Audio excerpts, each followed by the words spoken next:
और इस वक्त खबर आ रही है केदारनाथ मंदिर में सुरक्षा और दर्शन को सुव्यवस्थित करने के लिए आईटीबीपी की तैनाती कर दी गई है, जहां पर भारत तिब्बत सीमा पुलिस यानी कि आईटीबीपी के जवान केदारनाथ मंदिर और केदारनाथ घाटी में तीर्थयात्रियों को बाबा के दर्शन कराने और दर्शन के लिए आने वाले भक्तों की भीड़ को नियंत्रित कर रही है, जिसका एक वीडियो अब आईटीबीपी के जवानों ने जारी कर दिया है, जिसमें आईटीबीपी के जवान यात्रियों की मदद करते दिखाई दे रहे हैं। इसके साथ ही आईटीबीपी ने इलाके में अपनी आपदा प्रबंधन टीमों को भी अलर्ट पर रखा है और जगह जगह ऑक्सीजन सिलेंडर और चिकित्सा उपकरणों के साथ मेडिकल टीमें भी तैनात कर दी गई हैं, ताकि मेडिकल इमरजेंसी और जरूरत पड़ी तो बीमार लोगों की मदद की जा सके। तो आईटीबीपी ने अब ये वीडियो जारी किया है, जिस वीडियो को इस वक्त आप अपने टीवी स्क्रीन पर देख रहे हैं। किस तरह से आईटीबीपी के जवानों को चारधाम यात्रा के लिए लगाया गया है। केदारनाथ धाम से ये तस्वीरें आई है, जहां पर यात्रियों की मदद करते हुए आईटीबीपी के जवान दिखाई दे रहे हैं। आईटीबीपी के जवानों को इसलिए भी तैनात किया गया है कि आपदा मैनेजमेंट वो अच्छे तरीके से कर सकते हैं और खास तौर पर बुजुर्गों को किस तरह से वो तमाम चीजों की जानकारी दे रहे हैं, उनकी हेल्प कर रहे हैं, इस वीडियो में साफ तौर से देखा जा सकता है। खास तौर पर इसके लिए आईटीबीपी के इलाके में अपनी आपदा प्रबंधन टीमों का भी अलर्ट कर दिया है और जगह जगह पर ऑक्सीजन सिलेंडर और चिकित्सा उपकरणों के साथ मेडिकल टीमें भी आईटीबीपी ने तैनात कर दी है।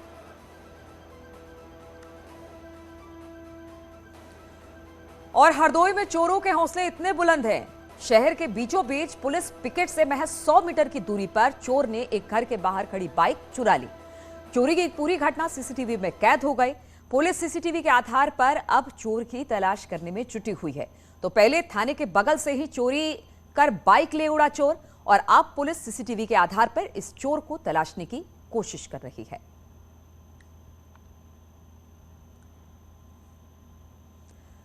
लखीमपुर खीरी से खबर है, जहां पर दुधवा टाइगर रिजर्व के बीच से गुजर जाने वाली सड़क पर भालू ने राहगीरों पर हमला कर दिया। रोड पर भालू को देखकर दोनों तरफ ट्रैफिक रुक गया। कुछ देर तो भालू यूं ही रोड पर खड़ा रहा, इधर उधर घूमता रहा, लेकिन दो मोटरसाइकिल सवार युवकों को देखकर भालू उन पर झपट पड़ा, यानी भालू ने उन पर हमला कर दिया। लेकिन मोटरसाइकिल सवार लोगों ने बड़ी समझदारी के साथ अपनी जान बचाई और वहां से भाग निकले।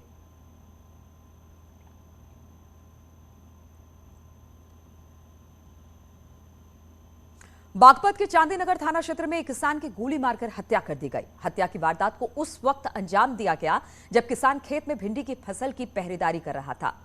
सुबह परिजनों को किसान का शव खेत में खून से लथपथ मिला।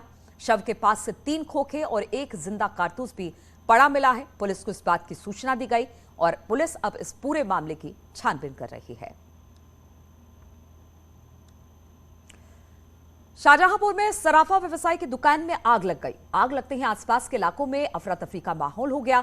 स्थानीय लोगों ने आग बुझाने की कोशिश की, लेकिन आग वो नहीं बुझा पाए। आग और भड़क गई, जिसके बाद दमकल कर्मियों को बुलाया गया।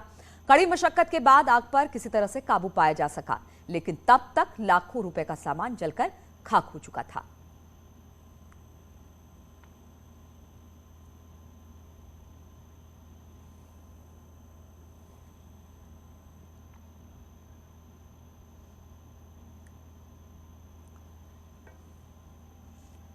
और अब बात करते हैं प्रधानमंत्री आवास योजना की। एक ऐसी योजना जो बेघर लोगों की घर बनाने में मदद कर रही है।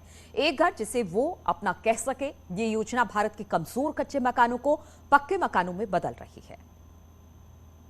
बात करेंगे प्रधानमंत्री आवास योजना की। सबका साथ, सबका विकास, सभी जरूरतमंदों को पक्के आवास दिलाने की मुहिम है। सरकार ने प्रधानमंत्री आवास योजना के तहत शहरी और ग्रामीण क्षेत्रों में अब तक 3 करोड़ से ज्यादा पक्के मकान बनाए हैं। सरकार का मिशन साल 2022 तक जरूरतमंदों और गरीबों को बुनियादी सुविधाओं के साथ स्थायी घर उपलब्ध कराना है।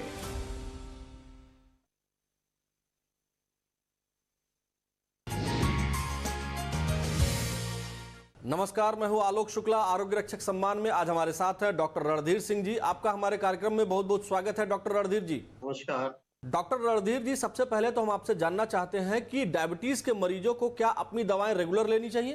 जी हाँ, डायबिटीज एक क्रोनिक डिजीज है जो कि दवाइयों से केवल कंट्रोल की जा सकती है और इसका परमानेंट कोई सलूशन नहीं है। मतलब ये एक बार हो जाती है तो जड़ से समाप्त नहीं होती है। इसलिए डायबिटीज को कंट्रोल रखना जरूरी होता है, उसके लिए नियमित दवा लेना जरूरी है। डॉक्टर रणधीर, ब्लड शुगर ज्यादा होने के लक्षण क्या होते हैं? ब्लड शुगर जब बढ़ता है तो इसमें बहुत ज्यादा प्यास लगती है मरीज को, और बहुत ज्यादा भूख भी लगती है, और बहुत ज्यादा पेशाब भी होता है। तो मुख्य लक्षण तो यही है 3। डॉक्टर रणधीर, डायबिटीज के बेहतर मैनेजमेंट के लिए आप क्या सुझाव देंगे? बेहतर मैनेजमेंट के लिए पहले तो रोज सुबह व्यायाम करना, करीब 2-3 किलोमीटर पैदल टहलना, एक्सरसाइज करना, और उसके बाद खान पान की चीजें हैं, खान पान में उसको बहुत संयमित रूप से स्मॉल फ्रीक्वेंट मील लेना चाहिए।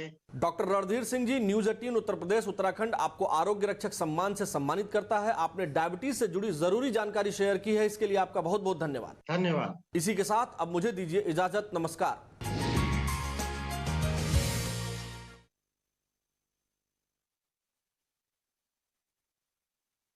मुश्किलें कम होती दिखाई नहीं दे रही है। सीतापुर जेल में बंद एसपी नेता आजम खान को लखनऊ की सीबीआई कोर्ट में पेश किया गया। समाजवादी पार्टी सरकार में मंत्री रहते हुए आजम पर जल निगम भर्ती में गड़बड़ी करने का आरोप है। अब इस मामले में 7 जून को एक बार फिर से सुनवाई होगी।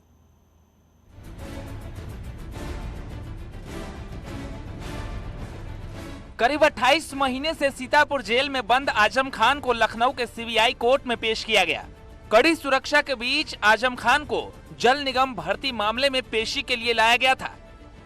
रिपोर्ट अभी तक उनको नहीं मिली है।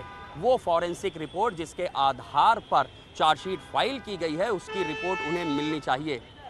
आजम के वकीलों के इस तर्क पर कोर्ट ने कहा है कि आपको जरूरी दस्तावेज प्रोवाइड कराए जाएंगे। पेशी के बाद दोपहर करीब 1 बजे आजम खान सीतापुर जेल लाए गए। पेशी के दौरान आजम के वकीलों ने कोर्ट से जरूरी दस्तावेज की मांग की।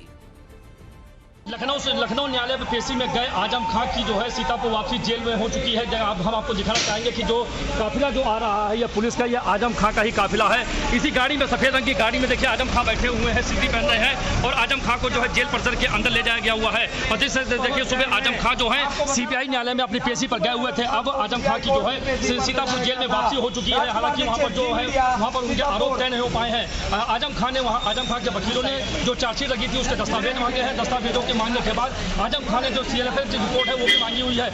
लखनऊ में जहां आजम खान कोर्ट में पेश हुए, वहीं रामपुर में उनकी पत्नी तंजीन फातिमा और विधायक बेटे अब्दुल्ला आजम ने कोर्ट में सरेंडर किया।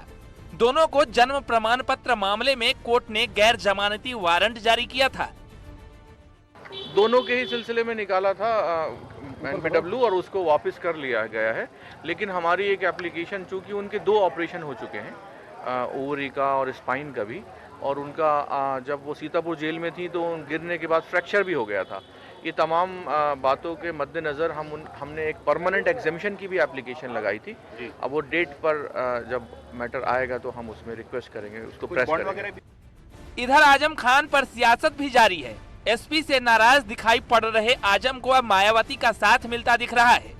मायावती ने ट्वीट कर आरोप लगाया कि सरकार द्वारा अपने विरोधियों पर लगातार द्वेषपूर्ण व आतंकित कार्यवाही और वरिष्ठ विधायक मोहम्मद आजम खान को करीब 2.25 वर्षों से जेल में बंद रखने का मामला काफी चर्चाओं में है, जो लोगों की नजर में न्याय का गला घोटना नहीं तो और क्या है। मायावती के इस ट्वीट पर बीजेपी सांसद रामशंकर कठेरिया ने साफ किया कि बीजेपी का आजम खान से कोई पर्सनल दुश्मनी नहीं है, कानून के मुताबिक कार्रवाई हो रही है। आजम खान के विषय में पार्टी की स्पष्ट है कि जो कानूनी तौर पर उनके साथ जो भी प्रोसेस हुआ है, उसके अलावा कोई व्यक्तिगत रूप से आजम खान से कोई पार्टी की न दुश्मनी है न कोई विषय है। फिलहाल आजम खान जेल में हैं और उनकी मुश्किलें कम होती दिखाई नहीं दे रही, क्योंकि 88 केस में जमानत मिलने के बाद भी 89वां केस उन्हें परेशान कर रहा है। Bureau report, news 18। और ज्ञानवापी विवाद को लेकर हर हाल में सर्वे जारी रखने का फैसला देने वाले सिविल जज सीनियर डिवीजन रवि कुमार दिवाकर ने अपनी सुरक्षा को लेकर चिंता जाहिर की है। आदेश में जज ने लिखा कि साधारण से मामले को असाधारण बनाकर डर का माहौल पैदा किया जा रहा है। डर इतना है कि मेरे परिवार को लगातार मेरी और मुझे परिवार की चिंता बनी रहती है। दिवाकर ने लिखा कि घर से बाहर होने पर बार बार पत्नी मेरी सुरक्षा के लिए चिंतित रहती हैं। 11 मई को मां ने मेरी सुरक्षा को लेकर चिंता जाहिर की। शायद उन्हें पता चला था कि मैं कमिश्नर के रूप में ज्ञानवापी जा रहा हूं। मुझे मां ने मना भी किया कि मैं कमीशन में ना जाऊं क्योंकि वहां मेरी सुरक्षा को खतरा हो सकता है। दरअसल कल सर्वे जारी रखने का फैसला सुनाया गया था। अदालत ने 17 मई को सर्वे रिपोर्ट मांगी है। यह भी कहा कि सर्वे चाहे ताला खुलवाकर हो या फिर ताला तोड़कर हो, इसे रुकना नहीं चाहिए। और इसी पर बातचीत करने के लिए रवि पांडे हमारे साथ जुड़ गए हैं। रवि, जिस कमिश्नर को अपॉइंट किया गया है तहखाने को खोलने के लिए, अब वो जो कमिश्नर है वही अब चिंता जाहिर कर रहे हैं अपनी जान को लेकर, क्या कुछ कहा है वकील साहब ने? देखिए, वकील साहब के साथ साथ बड़ी खबर ये है कि बकायदा जज रवि दिवाकर जो पूरे मामले की सुनवाई सुन रहे हैं, जिन्होंने फैसला दिया है, उन्होंने अपने जजमेंट में ये लिखा है कि इस छोटे से साधारण से मुद्दे को इतना बड़ा बना दिया गया है कि अब उनके परिवार को उनकी और उन्हें अपने परिवार की चिंता होने लगी है। उनकी बकायदा उनके माँ का फोन आया था, उनको ऐसा लगा कि वो खुद जा रहे हैं मस्जिद में सर्वे करने के लिए, तो उनकी माँ ने उनको फोन करके हालचाल पूछा कि ऐसी ऐसी बातें हैं, विरोध हो रहा है, तुम्हारी सुरक्षा को लेकर के चिंता हो रहा था। कि बहुत बड़ा बात जो सामने आया, क्योंकि खुद जज ने अपने जजमेंट में ये बात लिखी है कि इस मुद्दे से सुरक्षा का माहौल बन गया है, डर का माहौल समाज में बन गया है। तो पिछले दिनों जो तस्वीर सामने आई थी, सबसे बड़ी बात ये है कि जब जज अपनी सुरक्षा को लेकर इस तरह के अपने वर्डिक्ट जब उन्होंने लिखा, उसमें ये बातें की हैं, तो फिर आम लोगों का क्या होगा? सवाल तो सबसे बड़ा यही है। इस पूरे ज्ञानवापी मामले पर जज ने ही अब अपनी जान को खतरा और अपने परिवार को लेकर भी चिंता जाहिर की है। जी बिल्कुल, देखिए जो तस्वीरें पिछले दिनों सामने आई थी, 6 तारीख को जिस तरीके से विरोध हुआ था, धार्मिक नारेबाजी हुई थी, एक भीड़ जुटी थी नमाज को लेकर के, बहुत ज्यादा संख्या में लोग ज्ञानवापी मस्जिद में जुटना शुरू हो गए, तो उससे एक बनारस में एक माहौल तो डर का बन ही गया था कि कहीं कोई बवाल न हो जाए, कहीं कोई सुरक्षा का माहौल न बन जाए। ऐसे में ये सवाल अपने आप में बहुत बड़ी बात है कि जो मुद्दा है उसको एक असाधारण बना दिया गया है, और यही कारण है कि एक डर का माहौल चारों तरफ बना हुआ है बनारस में। आम जो चलिए ठीक है, जज साहब को डर जरूर है इस मामले को लेकर, हालांकि सर्वे शुरू होने वाला है, कल से शायद सर्वे शुरू हो जाएगा। और अब उत्तर प्रदेश सरकार को है कि लॉ एंड ऑर्डर किस तरह से और जो सुरक्षा व्यवस्था किस तरह से चाक चौबंद करे। बहुत बहुत शुक्रिया आपका रवि हमारे साथ जुड़ने के लिए। दरअसल काशी में ज्ञानवापी कैंपस में सर्वे पर सुनवाई करते हुए कोर्ट ने 17 मई तक सर्वे का काम पूरा करने का आदेश दिया और इसका विरोध करने वालों के खिलाफ FIR के आदेश दिए गए। मतलब साफ है कि अब की बार श्रृंगार गौरी मंदिर में सर्वे का काम पूरा करने पर कोर्ट कमिश्नर का जोर होगा। वाराणसी की अदालत ने मुस्लिम पक्ष की दोनों याचिकाएं खारिज करते हुए 17 मई से पहले ज्ञानवापी परिसर का दोबारा सर्वे करने का आदेश दिया है। साथ ही कोर्ट कमिश्नर जय मिश्र को नहीं हटाया जाएगा। 17 मई तक कमीशन की रिपोर्ट न्यायालय में सबमिट की जाएगी। न्यायालय ने पुनः कमीशन को करने के आदेश जारी कर दिए हैं। जिला प्रशासन को निर्देश दिया गया है कि किसी भी हालत में कमीशन की कार्रवाई को संपन्न करवाया जाए, आवश्यकता पड़ने पर ताला खोला जाए या तोड़ा जाए। कोर्ट ने आदेश दिया है कि 17 मई से पहले सर्वे किया जाएगा। पूरे इलाके की वीडियोग्राफी होगी। सर्वे के दौरान दोनों पक्ष के लोग मौजूद रहेंगे। सर्वे का विरोध करने वालों पर मुकदमा दर्ज होगा। वहीं मुस्लिम पक्ष इस तरह के मसलों को माहौल खराब करने वाला बता रहा है। मंदिर हो, मस्जिद हो, गुरुद्वारे हो, जब यहाँ पे कॉन्स्टिट्यूशन मौजूद है तो उसके बाद अब इस तरह का बवाल करना, अब इस तरह का इशू उठाना, मैं समझता हूँ कि आपसी ताने बाने को बाकायदा तौर पर बिखराव की सूरत हाल पैदा होगी। और रुकेंगे यहाँ पर छोटे